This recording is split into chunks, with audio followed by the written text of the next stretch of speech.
আজকে আমি আপনাদের সাথে শেয়ার করব আবারও একটা মাছের রেসিপি। আর যা গরম পড়েছে, গরমে কিন্তু রান্না করতে একদমই ভালো লাগে না। তাই চটজলদি যদি রান্নাটা করতে হয় তাহলে কিন্তু এই মাছের রেসিপিটা আপনারা একবার ট্রাই করতে পারেন। বানানো যেমনই সহজ, খেতেও কিন্তু তেমনি অসাধারণ হয়। নমস্কার বন্ধুরা, স্বপ্নার কিচেনে আপনাদের সবাইকে স্বাগত জানাই। আমার আজকের রেসিপি কাতলা মাছ ভাপা। আর গরম ভাতের সাথে এরকম কাতলা মাছ ভাপা থাকলে আর অন্য কিছুর কিন্তু দরকার পড়ে না। আশা করি রেসিপিটা আপনাদের ভালো লাগবে। যদি রেসিপিটা ভালো লেগে থাকে, ইউটিউব থেকে দেখলে অবশ্যই আমার চ্যানেলটাকে সাবস্ক্রাইব করে পাশে থাকা বেল আইকনটি প্রেস করে দেবেন। আর যারা ফেসবুক থেকে দেখছেন অবশ্যই কিন্তু পেজটাকে ফলো করার অনুরোধ রইল। তাহলে ঝটপট দেখে নেওয়া যাক আমার আজকের এই রেসিপিটা। কাতলা মাছের ভাপা বানানোর জন্য এখানে নিয়েছি 4 পিস কাতলা মাছ। আমি কিন্তু এখানে পেটির মাছই নিয়েছি, আপনারা চাইলে গাদার মাছও নিতে পারেন। মাছগুলোকে ধুয়ে পরিষ্কার করে রেখেছি। এবারে মাছের মধ্যে দিয়ে দেবো স্বাদ মতো নুন, আর দিয়ে দেবো খুব সামান্য পরিমাণে একটু হলুদ গুঁড়ো। নুন আর হলুদ গুঁড়ো দেবার পর এবার মাছের দুপিটের সাথে মিশিয়ে নিয়ে খুব ভালো করে মাছগুলোকে একটু মেখে নেব, যাতে মাছের মধ্যে নুনটা খুব ভালো মতো মিশে যায়। মাছগুলো মেখে নেওয়া হয়ে গেলে এভাবে মাছগুলোকে 10 মিনিট মতো একটু রেখে দেব।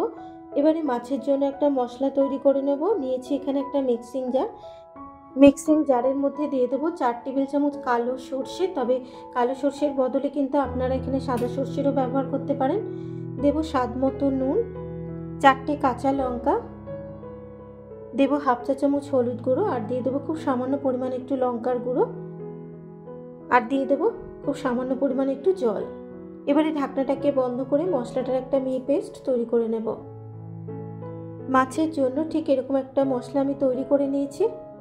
এবার এই মশলাটাকে নুন হলুদ গুঁড়ো মাখানো মাছের মধ্যে ঢেলে দেব। এখানে কিন্তু পুরো মশলাটাই মাছের মধ্যে দিয়ে দেব।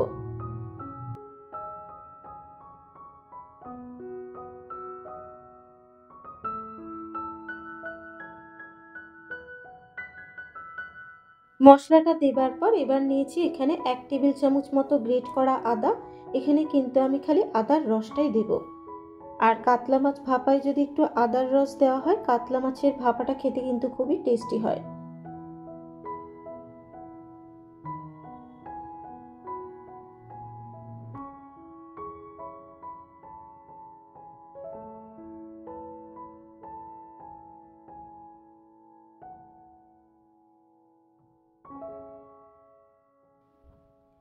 আদার রসটা দেবার পর এবার এর মধ্যে দেব 1 টেবিল চামচ কাঁচা সর্ষের তেল।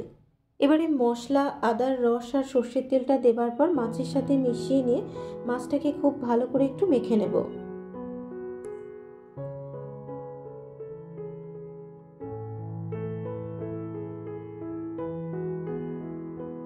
এখানে মাছগুলোকে মশলার সাথে মিশিয়ে নিয়ে খুব ভালো করে মেখে নিয়েছি। এবারে মাছগুলোকে ভাপিয়ে নেব। ভাপানোর জন্য এখানে নিয়েছি একটা টিফিন বক্স। এবার এই টিফিন বক্সের মধ্যে মশলা মাখানো মাছগুলোকে এক এক করে দিয়ে দেব।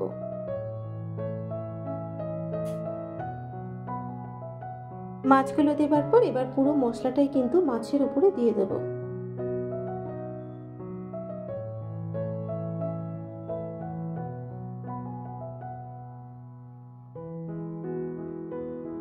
মশলাটা দেবার পর এবার এর মধ্যে গ্রেভির জন্য সামান্য পরিমাণে একটু মশলা ধোয়া জল দিয়ে দেব। জল দেবার পর এবার খুব ভালো করে আবারও একবার একটু মিশিয়ে নেব।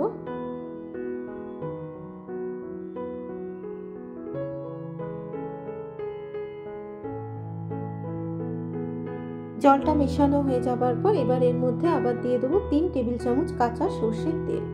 আর ভাপায় যদি একটু সর্ষের তেলের পরিমাণটা বেশি দেওয়া হয় তাহলে কিন্তু ভাপাটা খেতে খুবই ভালো হয়। আর দিয়ে দিলাম 4টে গোটা কাঁচা লঙ্কা। এবার টিফিন বক্সের ঢাকনাটাকে বন্ধ করে দেব।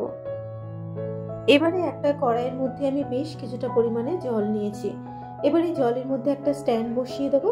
এবারে স্ট্যান্ডের উপরে আমি টিফিন বক্সটাকে বসিয়ে দেবো, যাতে টিফিন বক্সের নিচটা জলের মধ্যে একটু ডুবে থাকে। এবারে গ্যাসের ফ্লেমটাকে লোতে রেখে 30 মিনিট ঢাকা দিয়ে আমি মাছটাকে ভাপে রান্না করে নেব। আর ভাপে রান্না করার সময় অবশ্যই কিন্তু গ্যাসের ফ্লেমটাকে লোতেই রাখতে হবে। 30 মিনিট হয়ে গেছে। এবার আমি গ্যাসের ফ্লেমটাকে বন্ধ করে টিফিন বক্সটাকে কিন্তু একটু ঠান্ডা হতে দেব। টিফিন বক্সটা যখন ঠান্ডা হয়ে যাবে এবার কিন্তু আমি ঢাকনাটাকে খুলে নিলাম। আর তৈরি হয়ে গেছে আমার আজকের রেসিপি কাতলা মাছ ভাপা। তবে কাতলা মাছের বদলে আপনারা কিন্তু রুই মাছ দিয়েও এই রেসিপিটা বানাতে পারেন। আর গরম ভাতের সাথে এরকম কাতলা মাছের ভাপা দিয়ে কিন্তু ভাত মেখে খেতে দারুণ লাগে।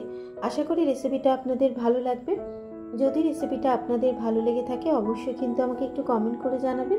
আজকের মতো এই পর্যন্ত। আবারও হাজির হয়ে যাব অন্য কোনো নতুন রেসিপি নিয়ে। সুস্থ থাকবেন, ভালো থাকবেন। ধন্যবাদ।